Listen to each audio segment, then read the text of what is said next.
एक समय की बात है, एक छोटा सा गांव था जिसका नाम था सुरजनपुर। वहां एक लड़का रहता था जिसका नाम था राजू।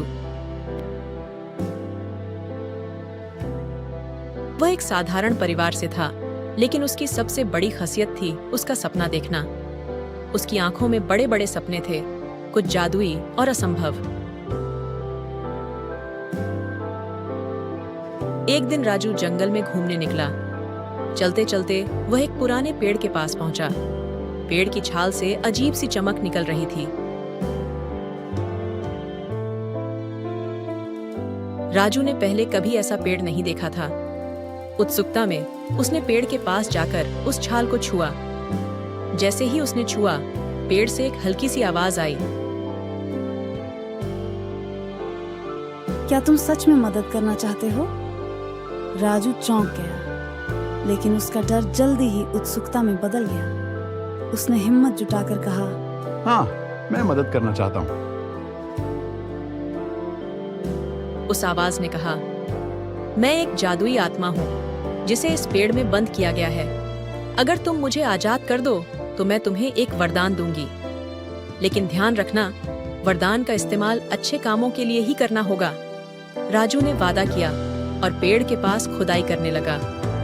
थोड़ी देर खुदाई करने के बाद राजू को एक छोटी सी शीशी मिली जिसमें नीला धुआं भरा हुआ था। उसने उस शीशी का ढक्कन खोला और देखते ही देखते नीले धुएं से एक सुंदर परी प्रकट हो गई। परी ने मुस्कुराते हुए कहा, तुम्हारी अच्छाई के लिए मैं तुम्हें 3 जादुई वचन देती हूँ, लेकिन याद रहे, इन्हें सोच समझकर इस्तेमाल करना। राजू को जादुई वचन मिल गए थे, लेकिन अब सवाल था कि उनका इस्तेमाल कैसे किया जाए। पहला वचन तो उसे गांव वालों के लिए इस्तेमाल करना था। गांव में पानी की भारी कमी थी। राजू ने पहला वचन मांगा, इस गांव में हर जगह पानी हो जाए। देखते ही देखते गांव में कुएं खुद गए और नदियां बहने लगीं। गांव वाले खुशी से झूम उठे। दूसरे वचन का समय भी जल्दी ही आ गया। गांव में एक बूढ़ा व्यक्ति था जिसे चलने में परेशानी होती थी। राजू ने दूसरा वचन मांगा, उस बूढ़े आदमी को फिर से स्वस्थ बना दो। परी ने राजू की बात मानी और बूढ़े व्यक्ति का स्वास्थ्य लौट आया। वह दौड़ने लगा, जैसे वह फिर से जवान हो गया हो। अब राजू के पास सिर्फ एक वचन बचा था। ये वचन उसके लिए बहुत महत्वपूर्ण था। उसने सोचा कि उसे इस वचन का उपयोग कैसे करना चाहिए।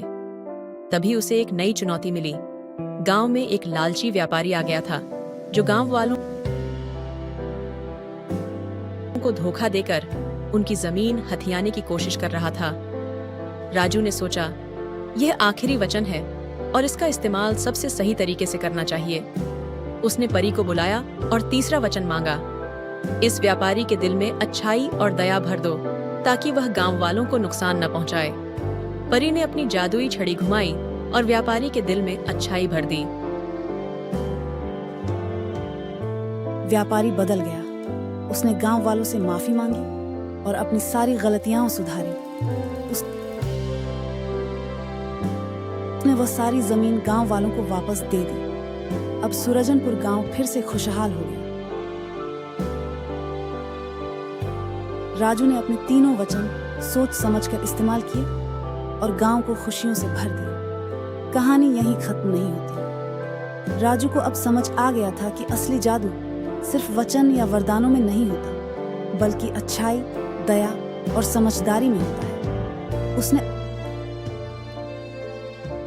अपना जीवन गांव की सेवा में लगा दिया और सबको यही सिखाने लगा कि असली जादू हमारे अंदर ही छिपा होता है। इस तरह राजू की कहानी पूरे गांव में फैल गई और धीरे धीरे सभी ने समझा कि यदि इंसान के दिल में सच्चाई और भलाई हो तो जादू खुद ही उसके साथ हो जाता है।